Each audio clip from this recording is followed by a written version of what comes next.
কী কারণে ঝিনাইদহ ৪ আসনের সংসদ সদস্য আনারুল আজিম আনারকে হত্যা করা হয়েছে তা এখনও স্পষ্ট নয়। তবে হত্যাকাণ্ড নিয়ে সৃষ্টি হচ্ছে একের পর এক চাঞ্চল্য। এ খুনের ঘটনায় ইতিমধ্যেই গ্রেফতার করা হয়েছে ঝিনাইদহ এলাকার আওয়ামী লীগের ২ নেতাকে। সেখানের আরও কয়েকজন নেতাকে গ্রেফতার বা জিজ্ঞাসাবাদ করা হতে পারে বলে ইঙ্গিত দিয়েছে পুলিশ। তারপরেই গা ঢাকা দিয়েছেন আওয়ামী লীগের একাধিক নেতা। এই খুনের ঘটনায় যুক্ত থাকার অভিযোগে আগেই গ্রেফতার করা হয় শিমুল ভূঁইয়া সহ ৩ জনকে। তাদের জেরা করেই বেশ কয়েকজন আওয়ামী লীগের নেতার নাম পেয়েছে পুলিশ। গ্রেফতার করা হয় ঝিনাইদহ এলাকার আওয়ামী লীগ নেতা কাজী কামাল আহমেদ ও ঝিনাইদহ জেলা আওয়ামী লীগের সাধারণ সম্পাদক সাইদুল করিম মিন্টুকে। পুলিশের দাবি, এই খুনের প্রধান চক্রান্তকারী হিসেবে চিহ্নিত আখতারুজ্জামান শাহিনের সঙ্গে মিন্টু ঘনিষ্ঠ সম্পর্ক ছিল।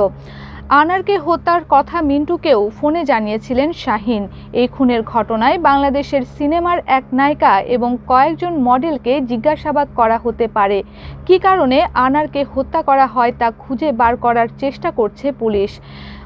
সোনা চোরাচালান নিয়ে দ্বন্দ্ব না অন্য কারণে এই খুন তা জানতে তদন্ত করে দেখা হচ্ছে। এদিকে এমপি আনারকে খুনের উদ্দেশ্যে অপহরণের মামলায় ফৌজদারি কার্যবিধির ১৬৪ ধারায় জবানবন্দি দিয়েছেন আওয়ামী লীগ নেতা কাজী কামাল আহমেদ বাবু।